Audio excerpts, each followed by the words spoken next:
시간 저희들에게 주신 하나님의 말씀은 마태복음 5장 10절부터 12절까지입니다. 의를 위하여 박해를 받는 자는 복이 있나니 천국이 그들의 것임이라. 나로 말미암아 너희를 욕하고 박해하고 거짓으로 너희를 거슬러 모든 악한 말을 할 때에는 너희에게 복이 있나니 기뻐하고 즐거워하라. 하늘에서 너희의 상이 큼이라. 너희 전에 있던 선지자들도 이같이 박해하였느니라. 아멘. 깊은 물에 빠져 생명의 위기에 있을 때 우리를 먼저 찾아와 주시고 손 밀어주시고 우리를 구원해 주신 주님이 바로 여러분이 믿고 의지하는 주님이십니다. 오늘 그 주님께 예배드리는 여러분의 마음에 주님이 예배하신 은혜가 풍성하기를 축복합니다. 우리 옆에 계신 분들 인사하면서 이렇게 나누겠습니다. 하나님 나라 백성으로 즐겁게 삽시다. 아멘. 원래 축복의 인사가 좀 더 길었는데 여러분 하도 부담 느껴서 줄였습니다. 하나님 나라에 복 있는 백성, 복 있는 백성 매우 중요하죠. 지금 우리가 예수님께서 산상설교를 통하여 우리에게 말씀하신 팔복의 이야기들을 계속 나누고 있습니다. 지난주에는 화평케 하는 자가 받는 복에 대하여 우리가 함께 나눴습니다. 가는 곳마다 평화를 심고 여러분이 계신 것이 화평이 되는 것이 주님이 우리에게 예비해 주신 그 복입니다. 요즘 우리가 뉴스를 보면 하도 황망한 뉴스들이 많죠. 21세기에 이게 도저히 있을 수 있는 일이냐 할 정도로 진정으로 우리가 상상할 수 없는 그런 전쟁들이 도처에서 일어나고 있고 그 때문에 많은 사람들이 생명이 빼앗기고 고통의 현장들이 점점 더 넓어지고 있습니다. 이때 화평케 하는 자, 예수 그리스도의 이름을 선포하는 자들이 있는 곳에 화평케 하는 그 은혜가 더욱더 들불과 같이 부흥하기를 기도하는 우리 모두 되기를 소원합니다. 가는 곳마다 화평을 심는 자, 주님은 복 있는 자라고 했습니다. 그런데 세상은 그런 화평하게 하는 자를 어떻게 맞이할까요? 오늘 말씀은 놀랍게도 박해로 맞이한다라고 선포합니다. 예수 그리스도를 화평으로 전하는 자에게 왜 박해가 그들에게 돌아올까요? 그들은 십자가에서 우리에게 모범을 보여주신 주님처럼 십자가의 고난을 받듯이 예수 그리스도의 이름을 위하여 수고하는 고난당하는 모든 자는 바로 이 박해를 감수할 수 있어야 된다는 매우 놀라운 주님의 말씀입니다. 십자가를 우리를 위하여 지신 주님이 우리에게 주신 것은 단지 안락한 삶과 우리가 흔히 말하는 등 따시고 배부른 그러한 삶만을 약속하지 않으십니다. 우리를 위하여 고난을 감당하신 주님의 길을 묵상하며 오늘 팔복의 마지막 복인 박해를 받는 자가 받는 복을 함께 묵상해 보겠습니다. 먼저 우리 함께 고백해 볼까요? 세상의 복과 전혀 다른 하늘의 복. 아멘. 의를 위한 박해는 사실 성도의 특징이며 성도들이 반드시 가져야 될 속성이기도 합니다. 의를 위하여 헌신하는 성도는 박해를 받게 되어 있습니다. 오늘 의를 위하여 박해를 받는 자라고 하는 이 박해라는 단어 헬라어로는 디오크라고 하는데요. 이 단어는 단순한 오해나 불편함을 이야기하는 것이 아니라 추적하고 몰아붙이는 그런 박해를 이야기합니다. 우리가 옛날에 추노라고 하는 드라마도 있듯이 우리를 끝까지 집요하게 따라오며 주는 그런 박해를 오늘 디오크, 의를 위하여 받는 그 박해라고 말씀하고 있습니다. 그래서 우리들의 믿음의 선배였던 존 스토트 목사님은 팔복의 마지막 복은 앞에 7복을 검증할 수 있는 리트머스 시험지와 같다라고 합니다. 앞에 있는 그 7가지 복을 온전히 받을 수 있느냐 없느냐는 바로 박해받은 자의 이 복을 온전히 가질 수 있느냐에 따라 정해진다는 것입니다. 심령이 가난하고 온유하고 화평을 만드는 그런 삶을 산다면 세상은 칭찬보다도 오히려 그것을 미워하고 저주하고 박해하게 됩니다. 그래서 성도라고 한다면 이것은 성도가 마땅히 감당해야 될 속성이기도 하고 성도의 조건이기도 합니다. 의를 위하여 박해를 받는 자는 복이 있나니 천국이 그들의 것임이요. 우리가 간절히 소원하는 그 천국을 우리가 바라볼 때 우리 삶의 현장에서 받는 이 고난을 담대함으로 감수하는 복된 여러분 다 되시기를 원합니다. 그래서 앞서 있었던 7가지 복은 성경은 한 구절 한 구절로 다루셨지만 오늘 이 8번째 복, 의를 위하여 박해를 받는 이 복에 대해서는 3개의 절을 할애하여 심화시켜 설명하고 계십니다. 그만큼 성도들이 오해하기 쉽고 또 간과하기 쉬운 그런 8번째 복이기 때문입니다. 주님께서는 일찍이 이렇게 말씀하셨습니다. 세상이 너희를 미워하면 너희들보다 먼저 나를 미워한 줄을 알라.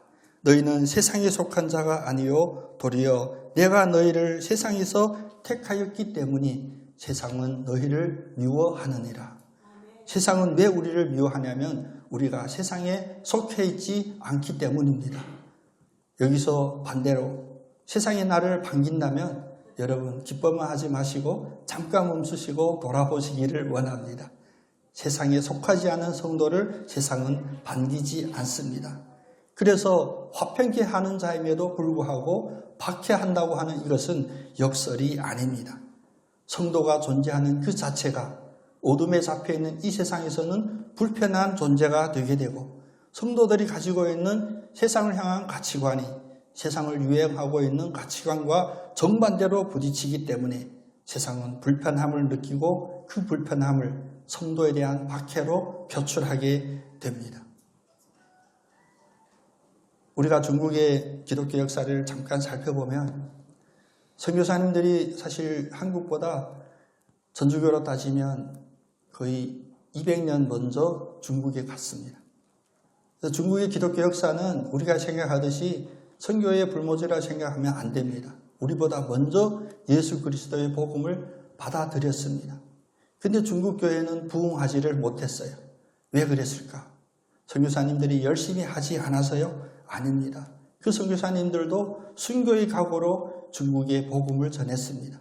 그럼에도 불구하고 중국 교회가 부흥하지 않았던 이유는 선교사님들의 보고를 보면 중국 초기의 기독교인들을 밥 그리스도인이라고 했습니다. 쌀 그리스도인, 라이스 크리스찬이래. 왜? 쌀 주면 모이고 쌀 주지 않으면 모이지 않는 것. 그래서 중국 기독교의 초기 역사를 거꾸로 보면 초창기 그 긴 시간 동안 중국 기독교 성도들은 박해를 받지 않았습니다. 예수 믿고 쌀도 얻고 세상에서 박해도 받지 않으면 얼마나 좋을까요? 아닙니다. 그런 중국 교회는 부흥이 없었습니다. 1950년부터 공산당이 집권하면서 기독교인들은 엄청난 박해에 임하게 됩니다. 이것이 사실 대규모로 처음 당하는 박해가 됩니다. 박해를 30여 년 동안 받았습니다. 그래서 우리가 잘 아는 등소평이 집권하면서 개혁 개방할 때 그 교회들이 30여 년 동안 침묵을 지키다가 심지어 모택동은 세상에 선포했거든요. 중국에서는 3가지가 소멸됐다고 선포한다. 그 첫 번째가 뭐냐면 아편이 소멸됐다고 선포하고, 두 번째는 도박이 소멸됐다 선포하고, 이럴 때 여러분 비웃으셔도 됩니다. 그게 소멸됐을까요? 세 번째로 중국에서 교회가 소멸됐다고 선포했어요. 근데 30여 년이 지나서 80년대에 교회가 다시 이 세상의 모습을 드러냈을 때 30여 년 동안 박해를 통하여 중국 기독교인은 40배 넘게 부흥했습니다. 언제 부흥했다고요? 바로 박해받았던 세상에서 보이지 않았던 그 순간에 중국 교회는 부흥하고 그 속에 참된 순교자다운 그런 믿음의 소유자들이 일어나게 되었습니다. 여러분 오늘 주일 힘들게 교회에 왔는데 귀에 듣기에 그렇듯하고 마음이 따뜻해지는 그런 말씀을 기대하고 왔을 텐데 죄송합니다. 여러분이 지금 박해를 받지 않는다면 참된 성도인지 돌아봐야 될 시점이 됩니다. 세상이 교회를 공격한다고요? 바로 하나님께서 우리 교회를 하나님의 참된 교회들을 부흥시키는 그 역사의 시작이라고 들으셔야 합니다. 세상이 우리를 핍박할수록 주님이 참된 성도들을 일으켜 세워주시사 의를 위하여 박해받는 자들에게 천국을 허락해 주심을 우리가 직접 느끼시고 여러분의 소유가 되기를 축복합니다. 두 번째로 우리 함께 고백해 보겠습니다. 박해는 교회 밖이 아닌 교회 안에서도 옵니다.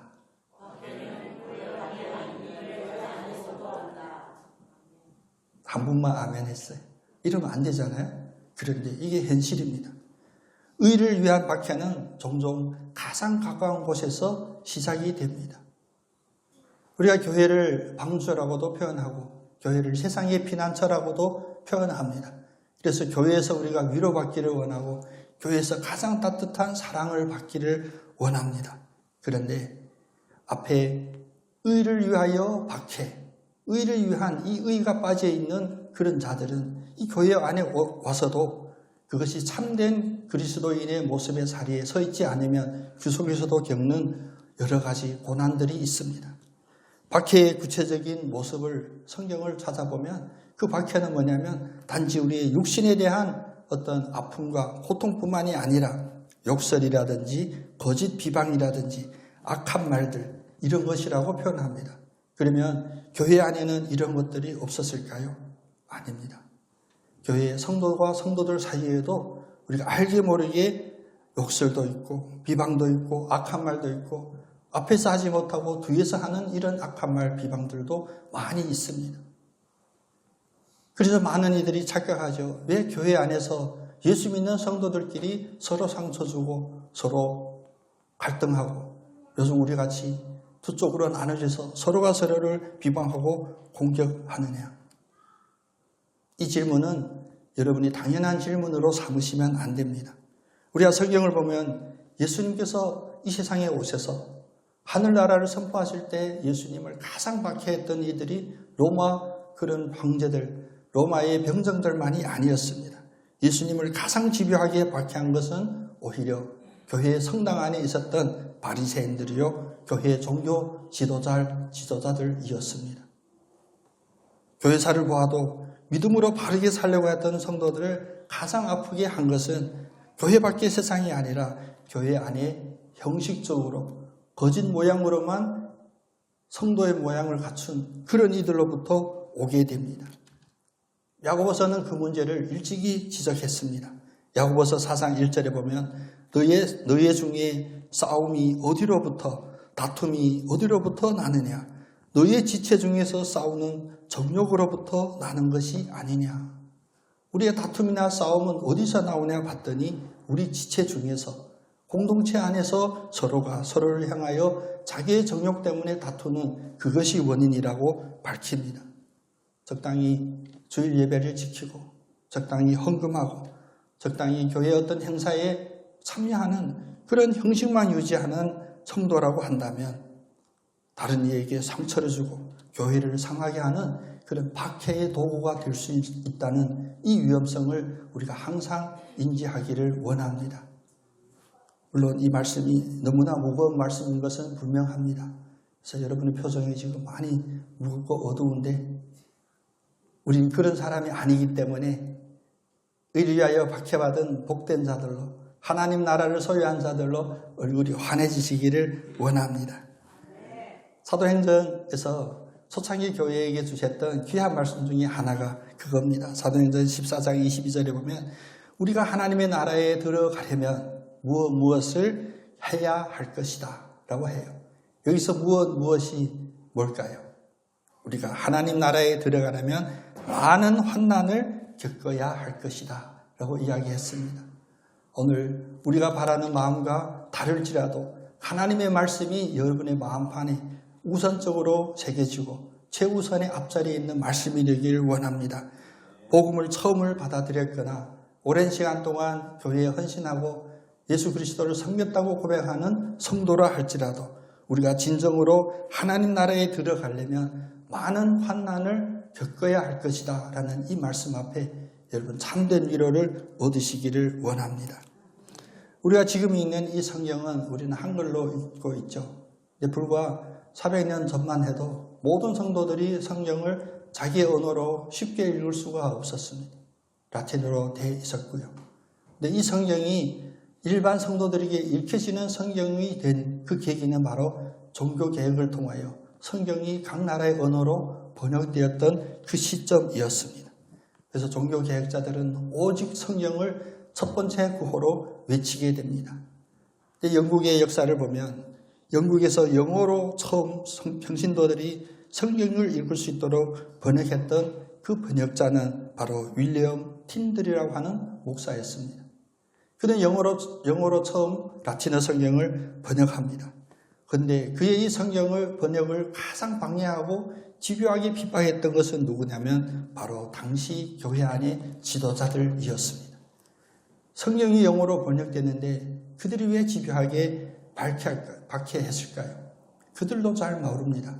그런데 우리가 분명히 아는 것은 이것은 영적인 원리인데 하나님의 일에 열심을 다하고자 최선을 다하고자 할 때 마귀 사탄이 가장 싫어하거든요. 그래서 이런 핍박이 오고 박해가 오고 분쟁이 일어나게 됩니다. 종교 지도자들은 성경이 번역되면 자기의 권위가 흔들린다고 생각했다고 고백은 하지만 그것이 참된 원인이 아니거든요. 의를 위하여 박해받는 그 성도가 있을 수 있도록 하나님이 창세부터 예비하신 구원의 섭리도 있지만 또 영적인 원리로 하나님의 의를 위하여 진심으로 헌신하고자 하는 자에게 마귀 사탄은 집요하게 공격하는 것입니다. 그래서 틴들 목사님은 영어 성경을 번역을 완성을 했지만 결국 그의 삶의 마지막은 화형을 당했어요. 불 속에 태워짐으로 마지막을 마칩니다. 그런데 그 불 속에서 틴들 목사님의 마지막 기도는 이것이었습니다. 주님, 이 영국 왕의 눈을 열어주시옵소서. 그리고 돌아가셨대요. 의를 위하여 박해받은 자, 천국을 소유로 받는 그 축복이 있게 된다면 그는 그 박해 속에서, 그것도 멀리가 아니라 안에서 가장 가까운 곳에서 오는 그 박해 안에 그는 하늘나라를 열리는 그것을 간구하는 기도를 드릴 수 있는 것이었습니다. 오늘 그 성경이 세계 영어로 보는 성경을 읽는 이들의 모본이 되게 되고 그 성경이 오늘 우리가 오직 성경을 실제로 삶으로 사는 첫 모퉁이 돌이 되게 되었습니다. 세 번째로 박해받는 자에게 주신 하나님의 이 복을 우리가 마음에 기억하려면 세 번째로 기억해야 될 요점이 있습니다. 우리 한번 같이 고백해 보겠습니다. 박해 중에도 기뻐하는 자에게 약속된 영광.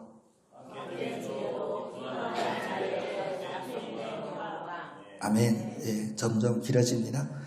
고난과 박해는 사실 하늘나라로부터 받는 그 신분과 그 보상을 확인시켜 주시는 주님의 은혜의 방편입니다.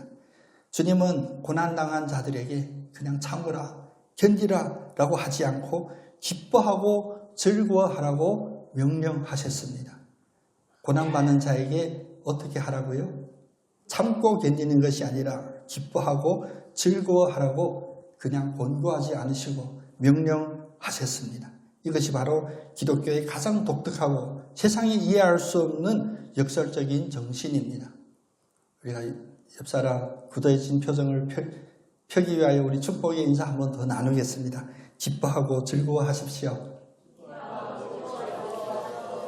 네, 아멘. 물론 맨입으로 기뻐하고 즐거워하라면 잘 되지는 않습니다. 근데 하나님이 주신 이 말씀이니까 우리의 삶 속에서 반드시 우리의 삶으로 드러날 줄로 믿습니다.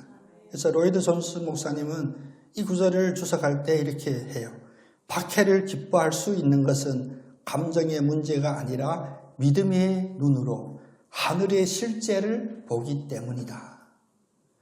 박해 속에서도 기뻐할 수 있는 것은 우리가 단순히 수양을 닦고 덕을 쌓고 이런 감정적으로 다스릴 수 있는 문제가 아니라 그 박해 속에서 바로 믿음의 눈으로 하늘나라를 볼 수 있는 자만이 박해와 고난 속에서 기뻐하고 즐거워할 수 있다는 것입니다. 지금 조심해야 됩니다. 옆사람 보지 마십시오. 지금 기뻐하지 못하고 즐거워하지 못하면 바로 이 하늘을 바라보는 눈이 열리지 않았기 때문입니다. 그래도 옆사람 보면 안 되면 확인하면 안 됩니다. 이런 거.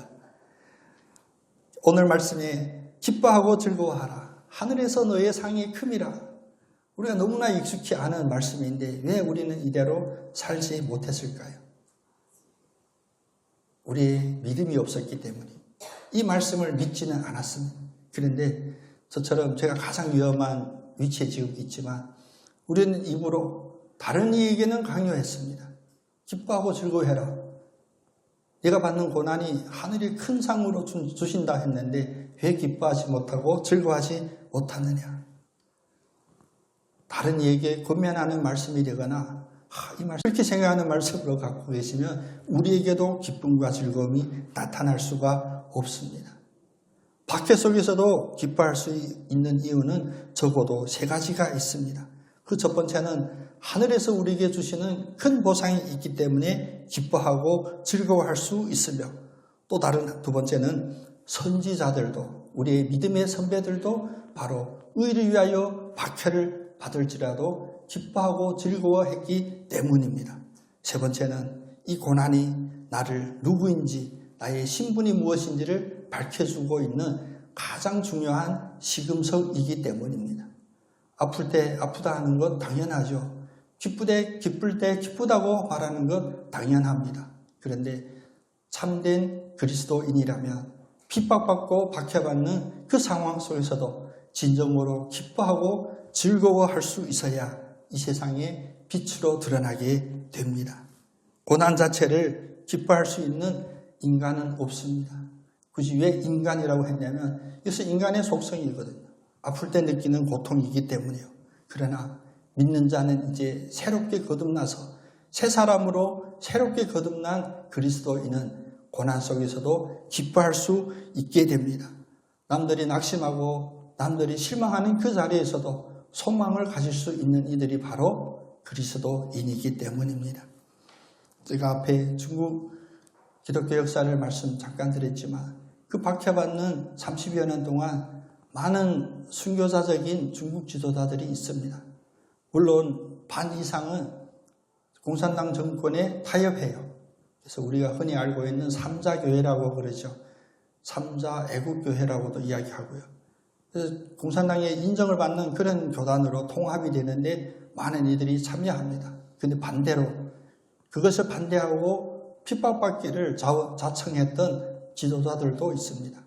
그 교회들을 우리가 가정교회라고 이야기하죠. 그것이 가정에서 모여서가 아니라 그들은 처음부터 가정교회라는 교단이 있었습니다.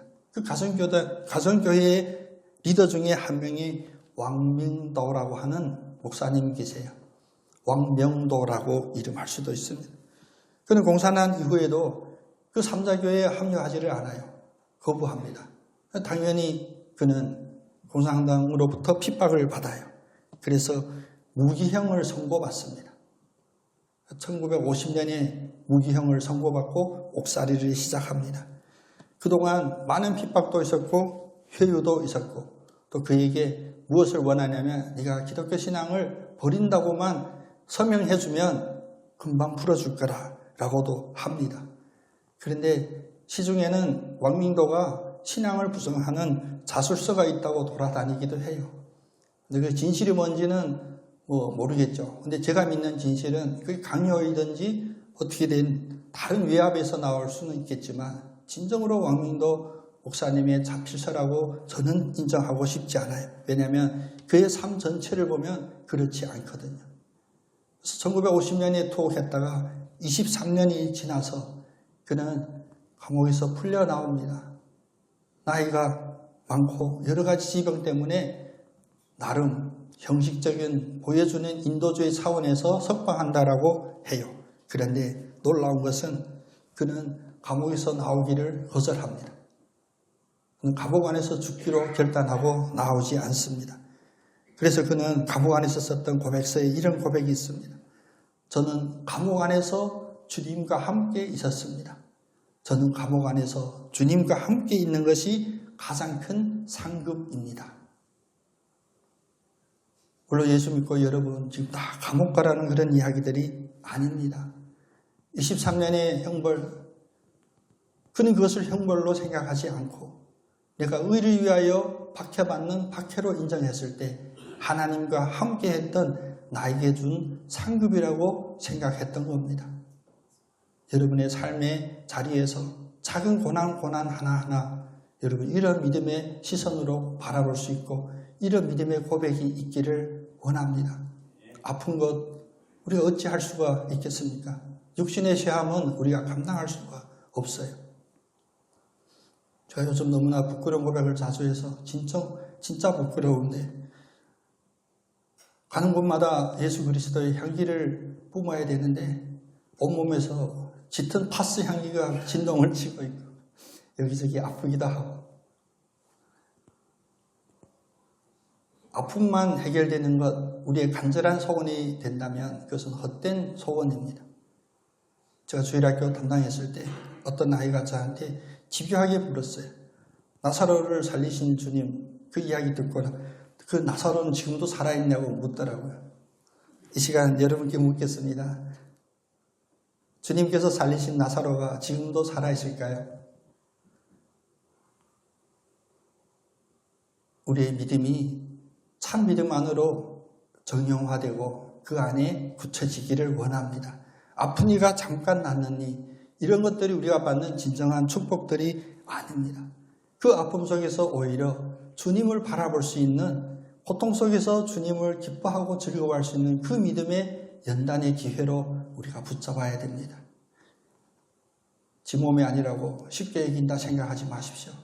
이 자리에 계신 모든 분들이 다 아픕니다. 다 힘듭니다. 그런데 그 힘듦이 힘듦으로 이길 수 있는 것이 아니라 오늘 말씀처럼 그 힘듦을 의를 위하여 받는 박해로 바라볼 수 있는 눈이 열려지기를 원하고 또 그 박해 받는 중에도 기뻐하는 자에게 주시는 하늘나라의 그 상급을 바라보는 이 믿음으로 여러분의 삶을 이기시기를 간절히 축복합니다. 그래서 결론적으로 박해는 우리가 피할 수 있는 것이 아니라 박해를 오히려 기쁨으로 통과해야 하는 것이 주님이 우리에게 주신 마음입니다. 이 마음 우리 한번 한 목소리로 다시 고백해 보겠습니다. 박해를 피하지 말고 기쁨으로 통과하겠습니다. 아멘. 박해와 고난 앞에서 우리가 얼마나 주저하고 두려워하고 뒷걸음쳤는지를 돌아보게 된다면 그때서야 우리는 진정으로 주님의 십자가, 피 묻은 그 십자가를 바라볼 수 있게 됩니다. 고난을 두려워하는 그것은 주님이 우리에게 주신 마음이 아닙니다. 고난을 두려워하지 않고 의를 위한 박해를 성도의 당연히 따르는 삶으로 받아들이는 그런 굳세 믿음을 주님께서는 기뻐하십니다. 또 고난 속에서 기뻐하고 즐거워하십시오. 힘들다고 내가 아픈 마음 그것을 화나 분노나 또 다른 사람의 탓으로나 이런 것으로 찾지 않으시고 낙심하거나 보복하는 마음이 아니라 선지자들도 우리 주님도 그 박해의 길을 걷고 있었음을 다시 생각하면서 우리의 믿음으로 기뻐하고 즐거움으로 이기시기를 원합니다. 결국 우리가 아픔의 자리에서 혹은 풍요로운 자리에서 우리가 바라봐야 할 것은 바로 하늘나라의 그 상급을 바라보는 것이 성도의 바른 자세입니다. 이 땅에서의 눈물, 수고, 억울함, 아픔, 고난 이 모든 것들을 주님께서는 하나라도 빠뜨리지 않으시고 하늘에서 우리에게 갚아주실 것입니다. 지난 수십 년 동안 한국교회가 물질적인 풍성 또 숫자적인 어떤 부흥을 맛본 이후로 제가 이야기하는 게 아닙니다. 한국교회를 연구하는 많은 이들이 공통적으로 지적한 바가 무엇이냐면 우리 교회가 너무나 형통과 축복만을 외치고 고난의 복음을 외면했던 우리의 비어있는 마음을 지적합니다. 결국 그것이 우리가 세상에 나가서도 맛을 잃은 소금, 그냥 맛을 잃은 소금이 아니라 맛을 잃은 엄청 거대한 소금 덩어리로 세상에 나갔으니 당연히 우리에게 조롱하고 음해하고 박해하는 일들이 있게 됩니다. 이제 우리가 주님의 이 말씀 속에서 참된 복을 사모하는 마음으로 다시 새롭게 출발하기를 원합니다. 박해를 기뻐하는 참된 복음을 회복하고 우리가 지금 겪는 모든 고난을 천국의 보상으로 해석하며 승리하는 그런 우리의 삶이 되기를 원합니다. 우리가 세상의 평화를 외치기 위해서는 먼저 우리 마음이 이런 평화할 수 있는 기뻐하고 즐거워할 수 있는 단단한 믿음으로 회복되어야만이 진정으로 세상 어느 곳에 나타나든지 진정으로 화평을 주고 바라보는 모든 이들이 저 사람이야말로 주님의 제자 맞다. 저 사람이 믿는 예수라면 나도 믿겠다라는 이런 주님의 성령의 능력이 드러나기를 원합니다. 주님의 영광이 이 땅에 또 이 나라와 이 민족 위에 특별히 여러분 한 사람 한 사람의 영혼 위에 다시 빛나는 역사가 부흥의 역사가 일어나기를 간절히 축원드립니다. 오늘 이 말씀 하나님 아버지 고난 앞에서도 믿음이 있기를 위하여 우리에게 팔복을 허락해 주심을 감사드립니다. 고난과 박해 앞에서 뒷걸음치고 싶었던 우리의 연약한 마음을 용서하여 주시었고 눈앞에 당장 당하는 불이익 때문에 심지어 의로운 일마저도 저버렸던 우리들을 긍휼히 여겨주시사 용서하여 주시옵소서. 이제 의를 위한 고난이 임할 때마다 낙심하지 않고 십자가를 지셨던 예수님이 우리와 함께 걷고 있다는 기쁨으로 담대하고 늘 기뻐하며 즐거워할 수 있도록 주님 우리의 믿음을 회복시켜 주시옵소서. 특별히 간구합니다. 공동체 안에 화해와 회복이 주님으로부터 흘러내려오기를 원합니다. 교회 안에서 서로 말로 상처를 주는 일들이 없게 하여 주시고 특별히 형식적인 신앙이 아닌 참된 바른 신앙으로 서로를 세워주며 이제 서로 비난과 음해가 아닌 격려와 사랑의 말로 연합되는 공동체가 회복되게 하여 주시옵소서. 그리하여 주님의 몸된 한국교회가 회복되기를 원합니다. 고난의 복음을 잃어버린 한국교회를 불쌍히 여겨주시고 이제 형통과 축복만을 구하던 자리에서 돌이켜 의를 위하여 기꺼이 박해를 받을 수 있음을 우리가 감내하며 결단하는 주님의 교회로 다시 회복되게 하여 주시옵소서. 특별히 교회의 역할이 가장 절실히 필요한 이 시대 속에 한국교회가 그 역할을 온전히 감당할 수 있도록 주님이 동행하는 힘 있는 교회로 권세 있는 교회로 회복시켜 주시옵소서. 우리를 십자가에서 대신 우리의 모든 짐을 짊어지시고 또 그 승리로 부활을 우리에게 보여주신 예수 그리스도의 이름으로 감사하며 기도드립니다. 아멘. 우리 함께